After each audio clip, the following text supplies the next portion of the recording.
बिस्मिल्लाहिर्रहमानिर्रहीम अस्सलाम वालेकुम जी। तो रमज़ान की बरकतों भरी साहतों में मैं आपके लिए लाया हूँ आज एक बहुत ही मज़ेदार यूनिक रेसिपी। इमली की मीठी चटनी की रेसिपी आपके साथ शेयर करेंगे आज। बहुत ही मज़ेदार, हर डिश की जान, दही बल्ले, फ्रूट चाट, कोई भी डिश बनती है उसकी एक ख़ास जान होती है। तो इसकी रेसिपी आपके साथ आज मैं शेयर करने वाला हूँ, बहुत ही यूनिक किस्म की।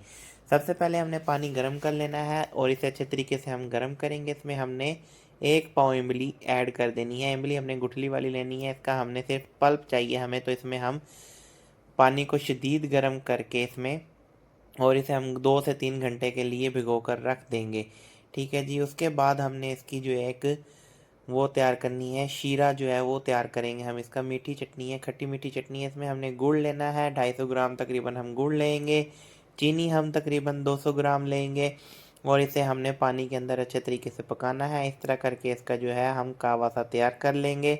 उसके बाद जो हमने इसमें ऐड करना है, मेन चीज़ इसमें आएगी। इसके बाद हमने इसे सबसे पहले हमने इसे छान लेना है, बाद में इसमें कुछ और डालना है। छानना इसलिए है क्योंकि गुड़ में जो है वो थोड़ा बहुत नीचे से कोई गर्दा या कोई रेत वगैरह होता है, ताकि वो रिमूव हो जाए।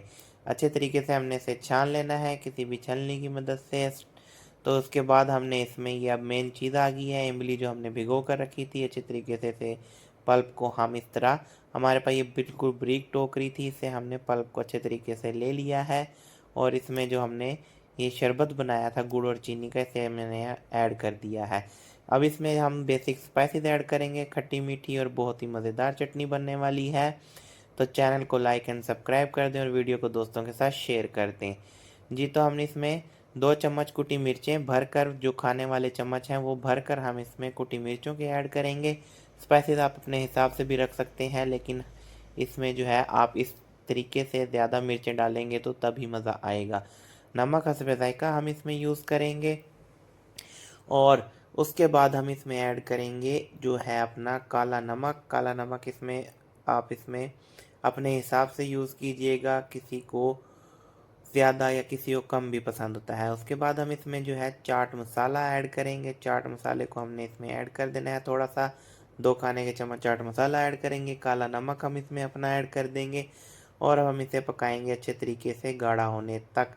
अच्छा जी, अब ये गाढ़ी कैसी होगी आप लोग कहेंगे, ये पक पक के तो कम हो जाएगी। गाढ़ा होने का तरीका अब आपको हम बताते हैं आगे चल के। इतना हम इसकी जो स्पाइसेस पका लें। अच्छा, जब तक ये हमारी स्पाइसेस पकती हैं, आपसे रिक्वेस्ट है कि वीडियो अच्छी लगी हो तो चैनल को लाइक एंड सब्सक्राइब कर दें, दोस्तों के साथ शेयर कर दें।